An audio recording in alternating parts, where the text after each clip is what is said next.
Hello, welcome to A Whole Lot of Chaos, a podcast where I talk about movies, shows, video games, what have you, and I am your host, Chaos Beetle Frontiers. And just to get this out of the way before starting the actual episode, yes, this is my new nickname now. I decided, maybe it's time for me to change my nickname to reflect my current interests and not be based on a show that I think is absolutely terrible now. If you know which show it is, congratulations, you get a cookie. But, yeah, I'll consider this the new official episode 1 now, and Scream will basically just be in episode .5.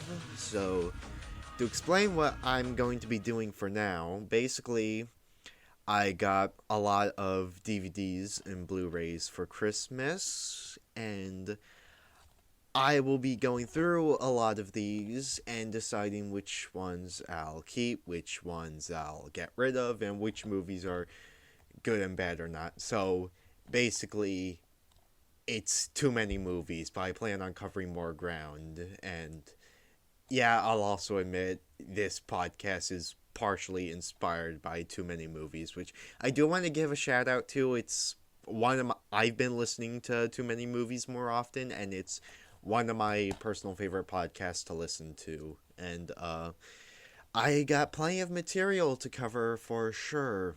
And the first thing that I'll be covering with this series now, with this Blu-ray and DVD series, it is something that I got pretty early for Christmas this year, and it should be a particular Marvel Jared Leto legendary experience that all of you have come to know as Morbius. Uh, before talking about this actual clear-cut masterpiece, I should talk about my feelings on Marvel as a whole. I don't like Marvel. I think they pump out a lot, and I do mean a lot of bad products out right now, and their fan base to me is the epitome of excusing awful writing just because a lot of Marvel movies are basically, I think, brainwashed a lot of people into saying, oh, stories are supposed to be dumb. These kinds of stories are supposed to be not good. But it's like the character that matters.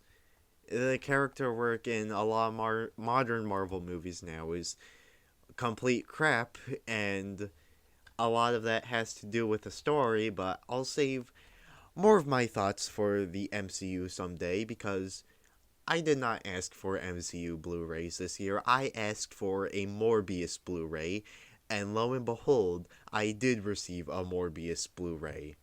And to read the back of this cover, uh, one of the most compelling and conflicted characters in Sony Pictures' Marvel Universe arrives as Oscar winner Jared Leto, 2013 Best Supporting Actor, Dallas Buyers Club, transforms into the enigmatic anti-hero Morbius. Dangerously ill with a rare blood disorder and determined to save others suffering his same fate, Dr. Michael Morbius attempts a desperate gamble. While at first it seems to be a radical success, it doesn't. A darkness inside him is unleashed. Will good override evil, or will Morbius succumb to its mysterious new urges?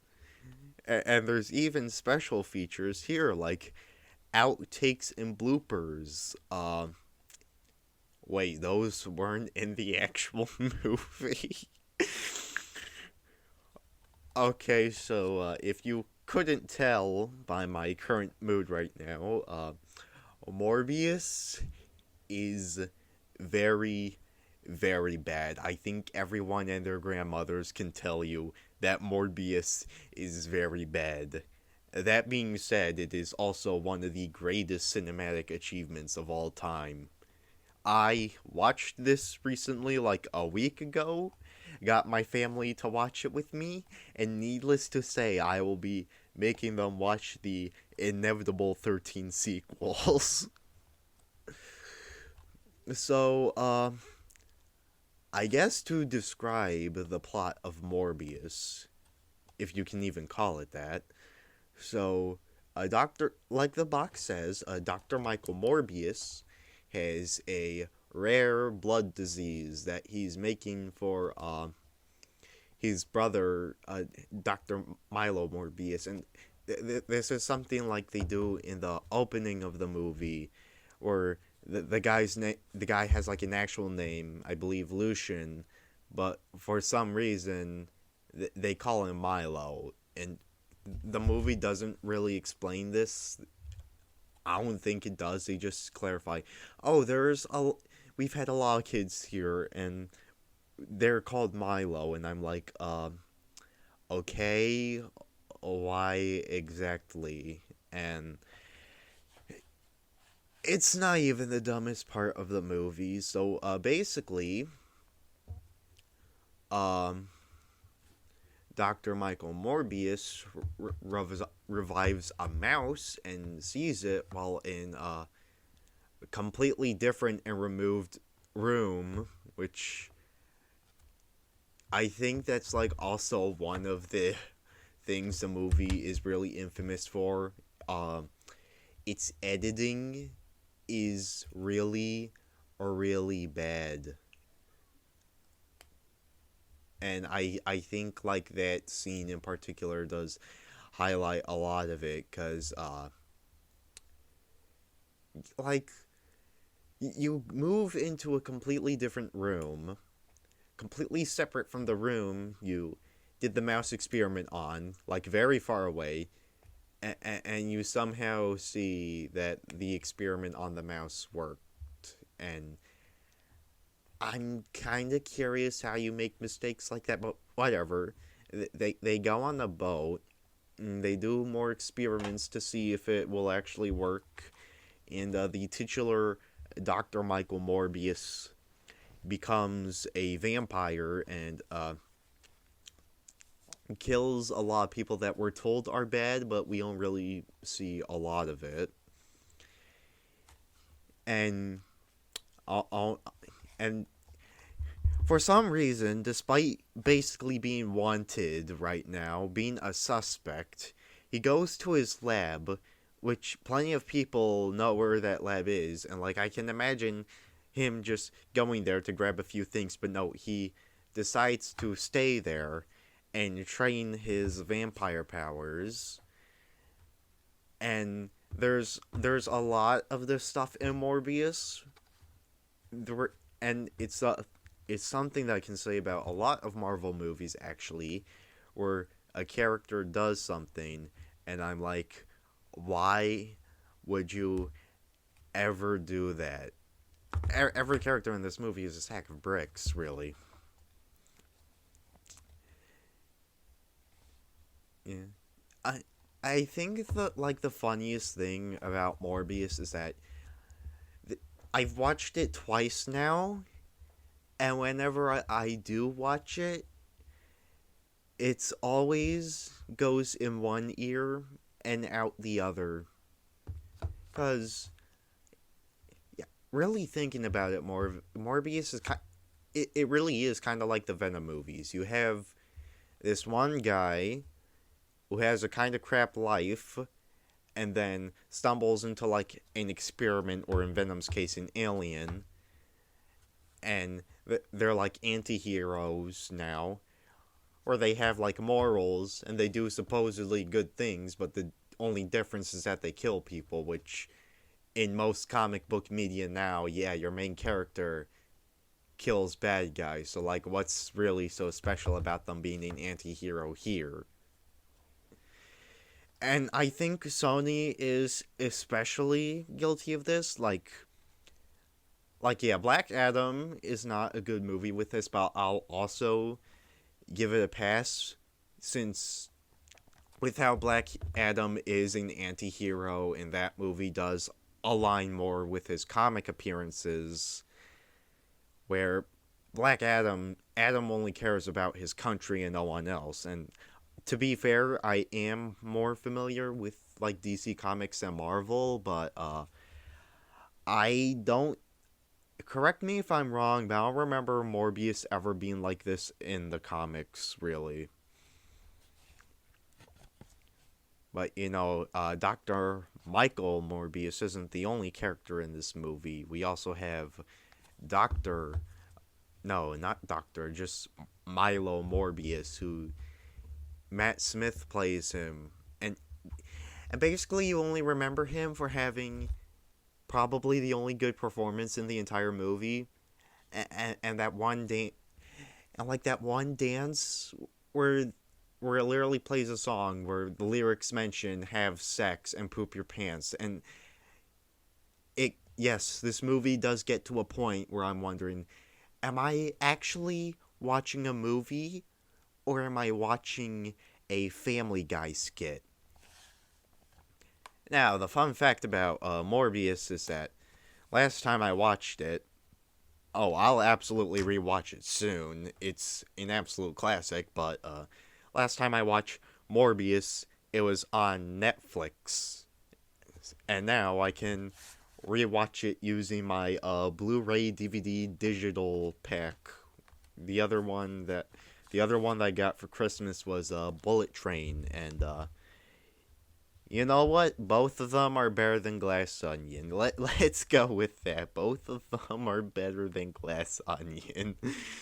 uh, maybe I should do an episode on the Knives Out movies sometimes. I think both movies are crap, so that will definitely be fun to talk about. But no, we gotta talk about the superior movie than the Knives Out movies. We gotta talk about Morbius, the one where he has sex and poop his pants. And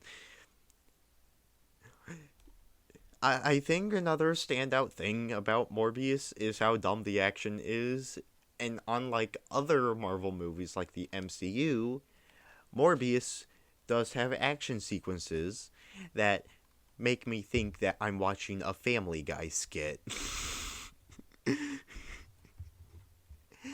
like the scene in like the subway where Milo starts running toward Dr. Michael Morbius, and the senses just go off, and then just Michael starts flying into the air right next to the train in like the tunnel, and it's. Have you ever seen like when you smell those fries in the vicinity gifts? Yeah, Morbius was basically the start of the sweep gifts in 2022. Again, this movie is a cultural icon. I don't think that can ever be denied. And there's other people in this movie too. I call them characters, but really, what about them makes them characters? You have the Dr. Michael Morbius love interest, which I think Black Adam has a more memorable female character in this. Like, I like Cyclone, and even then, the mother character, which I believe in the comics was named Iris, what was more interesting than the female character in this movie. And I'm calling her that because that's literally the only thing she has going for her as a character. I don't even remember her name.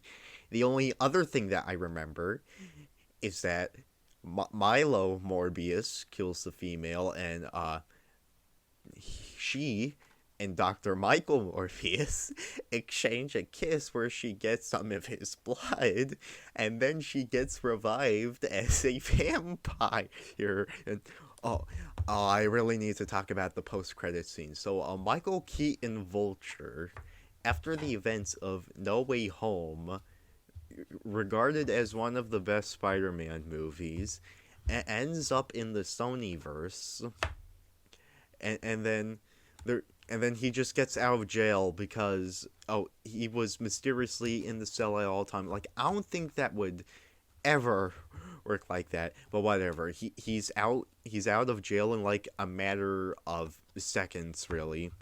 And the second post-credit scene have him in his vulture suit for some reason, and he proposes to Dr. Michael Morbius that they team up, building uh, Sony Sinister Six, even though not only is Morbius an anti-hero here, because Sony doesn't know how to make movies that just star villains, but Morbius, from what I remember and can recall, Morbius isn't even in the Sinister Six in the comics, so really, this is just another thing to add on to the pile of how bad Spider-Man has gotten recently. Like, I heard, like, I've seen from a friend that I've admittedly kind of left that the modern Spider-Man comics are not good right now. And judging by Morbius and Venom, I I don't think Sony will really do that great of a job here, and because like the last good Spider-Man movies, live action ones we've had, were in collaboration with the MCU, which right now I do think is worse than the Sony verse, but that's a discussion for another day. The Amazing Spider-Man movies were awful, and Into the Spider-Verse is Sony Pictures Animation, not Sony itself.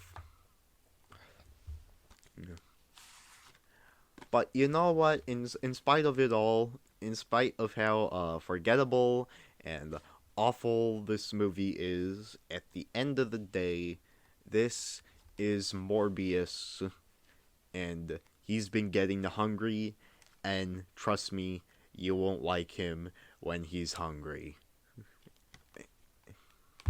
And and it's also like fun to point out that Jared Leto was again doing his method actor shite while during this movie, and he went to the bathroom in crutches, even though he didn't need them. And you know what? Jared Leto is an icon. Maybe we can just all accept that. So, I don't even really know what else to say about Morbius that hasn't already been said. It's a really bad movie, but it has the memes, and I have fun watching this movie. I think like the only disappointment I can think of is the scene where the guy asks the titular Dr. Michael Morbius who he is, and then Dr. Michael Morbius responds with, "I am Venom." But in the trailers, he goes back on this and says, "Nah, it's Dr. Michael Morbius at your service." And I'm like, why can't this movie be fun? But it is fun. It just takes itself so seriously to the point where you can't help but mock it. I do want to note, my family does consider this to be one of the worst movies ever made, which I completely understand, but like, I also do want to be honest, I think this is the best Marvel movie that came out this year. Okay, not the best. I do think Wakanda Forever is like objectively better than it, obviously, but like, Morbius is my favorite Marvel movie of the year, where Wakanda Forever does kind of get worse for me the more that I think about it, but also I mainly tolerated it because compared to Multiverse of Madness and Thor Love and Thunder, you could be doing so much worse. And I'd rather have a Morbius Blu-ray than Blu-rays of any of those movies. So, with not much else left to say, do I keep my Blu-ray DVD digital bundle of Morbius? absolutely, this movie is an icon and it will be cherished in my collection. And maybe someday I'll get the 4K version. I hope that there will be 12. No, there are going to be 13 sequels. It's just like The Land Before Time. It's a masterpiece that moves me every single time I watch it. It is Morbin time. There are fries in the vicinity, and you won't like him when he's hungry. Enough said. But let's say Morbius isn't, quite bad enough for you. Let's just say it's not insane enough for you. Or dare I say, not old enough for you. Like maybe you wish it was made in 1986, directed by Willard Huyck, and produced by the man himself, George Lucas, and it was the first Marvel movie ever released in theaters that ever since like a Captain America serial that released decades ago. And you don't want it to star a vampire, you want it to star a duck, and it's just so much worse. Well, I do have the movie for you. I do have a movie that would fulfill your very specific needs. It's called Howard the Duck. The DVD that I bought this in, the DVD is completely fine, but the box is completely busted. Like the lid is a bit clipped, and on top of that, the DVD can't even stay in the case properly because like one of those little stubs that's supposed to keep the DVD stuck in there broke off, and this is like the special edition. So let's see what's so special about this one. One of the most talked about movies of all time. I don't even hear this movie every month. I only hear it every year, I think. Not even. Howard the Duck lands on DVD for the first time ever in an all-new special edition. From executive producer George Lucas and the pages of Marvel Comics comes this unbelievably a funny comedy about a fast-talking, cigar-chomping, beer-loving duck from a parallel universe who crashes to Earth, featuring brand new bonus features, a digitally remastered picture, and a new 5.1 surround sound. Howard the Duck Special Edition is a hidden treasure the whole family can enjoy. It's not. This is rated PG, and Howard the Duck is one of the most horrific experiences I've ever had watching a piece of media. Like, very, very rarely do I ever watch a movie that leaves me this flabbergasted and absolutely horrified. And the worst part is that it's only a slow descent into hell. This movie only gets worse and worse and worse the more that you watch it.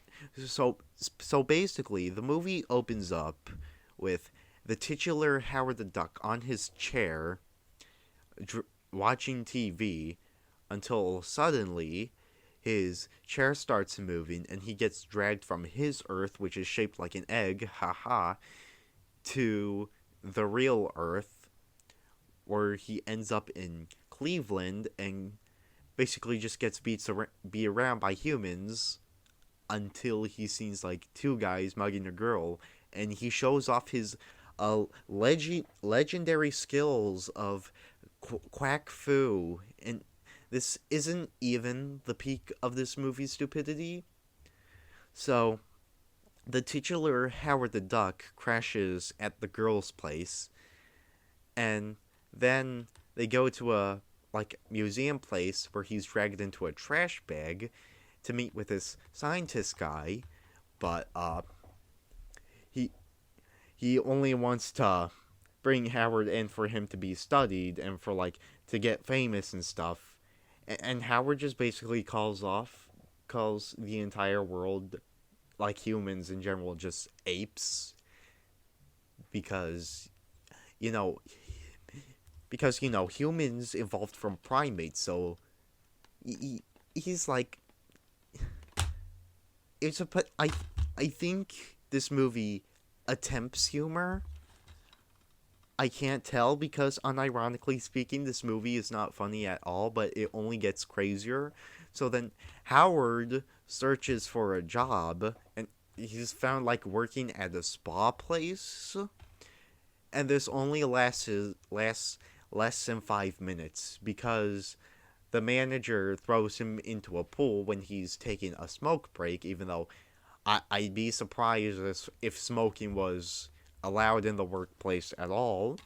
And then he pushes him into a pile of sludge and then says, "I quit."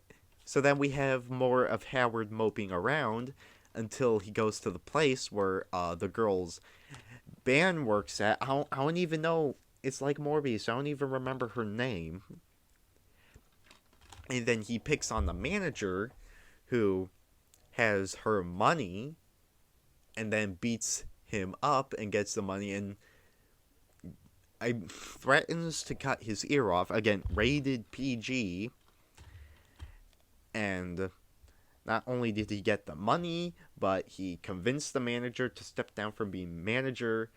So basically, Howard is the manager now. And basically, and yeah, the movie ends off with Howard just staying in that Earth and becoming part of the band. But then the scientist guy comes in, and then it's revealed that it was a laser that brought Howard down to Earth. So then they go to the place where the laser was brought down, but then shenanigans ensue. They're on the run, and then this one science guy starts to get possessed by a dark lord who hopes to bring others down to this Earth, and then that's basically the conflict of the movie now. Like, that's like this movie tries to focus on so many things and drop so much. I'm just asking, pick one. Why can't this movie just pick one idea to go with for its plot? Is it really that hard? And then, this is probably in line with the comics, but Howard, I do like his actor. That's like one of the only redeemable parts of the movie, but Howard is just, I don't root for him whatsoever. He's just really unlikable, and the movie even points out, yeah, he could have had a successful life, but he became a sellout back at home, which I think is like, oh, that's why he stays at Earth at the end of the movie, or that he can't go back. I don't know. This movie sucks, and it was such a fever dream that at points I just did not want to pay attention to this movie whatsoever, because watching this thing is death. Like, I don't even think Howard is like a so bad it's good movie. Like, Morbius is a better so bad it's good movie than Howard the Duck. And so are like the Venom movies. Howard is just a directionless, god-awful movie. I mean, I do like the special effects and the costume design. I think that those aspects of the movie are great, but those obviously cannot hold a story with very weak character work, and also does not have any focus whatsoever. And I don't even know why this Howard the Duck is is like PG at all, considering it's one thing to just have the characters curse. I've gotten used to that. But then you have Howard drinking beer and smoking cigars, and then he gets in bed with the female character, which I knew about before watching this movie, and he insists on giving it a shot. And no, do not ever give this a shot. B-movie handled this better than you did. B-movie handled animal human relationship better than Marvel. I want you to let that sink in. And is there like anything good about the writing in the movie? Not really. Like again, I don't really connect with any of the characters here. The story is obviously just a complete mess. And yeah, it's like we're like told that Howard got here because a laser got sent off to space. I don't know or remember why. I don't care about that right now. And that's how Howard got here. And after he screws around in Earth for enough time for the movie to be pleased, it's like, oh, we gotta get him back to his home planet now. Even though like the first 40 minutes are just spent on him. Oh, you gotta find a job, and oh, you gotta save like the band from this evil manager. Oh, maybe you could become the manager now. But no, it's like dropped it for this plot line that just eventually becomes the possessed science guy eats up a ton of volts and then uses his powers to get to God knows where, trying to get his buddies back on Earth, and then throughout the entire climax he just turns into a monster, and I'm like, okay, what is this movie trying to do? What is the titular Howard the Duck brand trying to do? Because it's just like Morbius. I have not read many Marvel comics, and that includes Howard the Duck. I think like the most experience I've had with actual Howard the Duck comics is one that opens up with saying open season, which reminds me of a much better movie. Oh, yeah. Open season has some of the greatest posters of all time. One of the posters that which using Letterboxd Patron I switched to says "Boys in the Wood." I don't think I need to explain how genius that is. And Howard just has him on a couch, him on his chair looking at a newspaper, him supposedly hatching from an egg, even though he's an adult throughout this entire movie. And yeah, it's just generic and nonsensical stuff like that. And I just remembered with the eggs, your Earth is shaped like an egg, but you also mentioned that yes, eggs are where your people are born from. So basically, your planet is shaped like where ducks are shaped like how ducks are birthed. I mean, I guess that makes. I mean, by that logic, I guess that makes sense since Earth is shaped like sperm cell or egg cells or what have you. But what what else can I even say about this? Like, I don't even have fun watching this movie. It's just pain because there's like nothing funny bad about here because it's not even just like a basic plot line that gets screwed over heavily like Morbius. It is just directionless, random bullcrap that eventually decides on a direction that gives me a headache. And as I wrote on Letterboxd, this was kind of like the movie that made me go, yeah, I really do hate Marvel. Because really thinking about it, DC, their first ever big theatrical movie was Superman 1978. You cannot top that. That's like one of the greatest movies of all time. One of my personal favorites. I got it on Blu-ray twice, and it like paved the way for superhero movies. And then eventually throughout the 80s, that trend sort of died out, not only because Superman sequels got so bad, but Marvel's first ever theatrical debut was Howard the Duck, which is still better than the worst of the MCU, so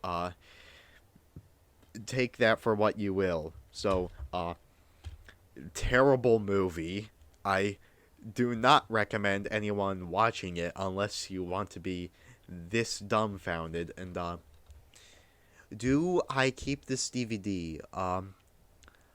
Unless I really want to show this to my family to eventually be just as dumbfounded as I was before. I mean, I could probably give it to them, but no, I'm not going to keep this piece of crap. Howard the Duck is an awful movie, and the Marvel movies that I do actually have in my collection right now, I would rather keep over Howard the Duck. It is that bad. So, I guess that wraps up episode 1 of the podcast for now. We have one really funny bad Marvel movie and one really awful Marvel movie. So, obviously I'm not just gonna talk about comic book stuff on this podcast, but yeah, hopefully I can still get this going, get more videos pumped out, and let me know what you would like me to cover next.